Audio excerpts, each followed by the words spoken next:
kulanti wanaagsan daawadayaal ku soo dhawaada channelka Salma Vlog and Entertainment. Haddii nagu cusub tahay subscribe oo qaybta gaduudan ku dhufo isla markaana furo meesha gambaleelka ah si aad noola socoto oo aan muuqaalada aan soo gelin doono ay kuugu soo hordhacaan insha Allah. qisadan waxay hoga tusaale u noqon doontaa kuwa badan oo maanta dulaabi ka fikiray dunida balse ilaaway aakhirada aan dhamaadka lahayn.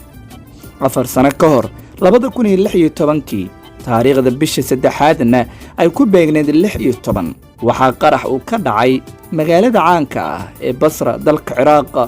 Macalimad iskuul dhigaysay ayaa gaari ay wadatay qaraxaas uu qayb ka mid ah haleelay waxaana nafsadeeda ay ka badbaaday hayeeshee qaraxa waxa uu sabab ka dhigay in uu dab ka kaco gaariga.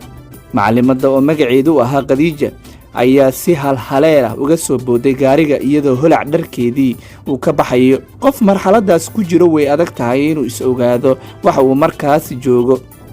wax walba oo dhacay macalin Khadiija ayaa is aragtay markii ay miir soo yeelatay in ay qaawan tahay oo dharkeedii holaca uu la haray qayb ka mid ah.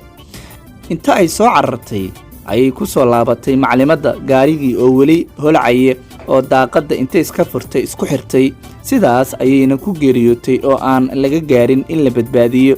tuluucda ama nuxurka qisadan ayaa ah in macalimadaas ay ka doorbiday in jirkeeda oo qaawan inta la arki lahaa ay gaariga asturnaan u raadsato. bal ka warrama daawadayaal intee qof oo Soomaali ah ayaa maanta ku faana in jirkooda qaawiyaan rag iyo dumar badanna isugu jira. diinta Islaamka ayaa ina faraysa asturnaanta jirka isla markaana qaawanaantu ay falxuma tahay. si gaara haweenku waxa loo yiri xijaabku waa asturnaantooda koobaad. haddaad muuqaalkan ka heshay like ha naga ilaawin subscribe kana noo taabo meesha gaduudan waana ku mahadsantahay daawashada muuqaalkan.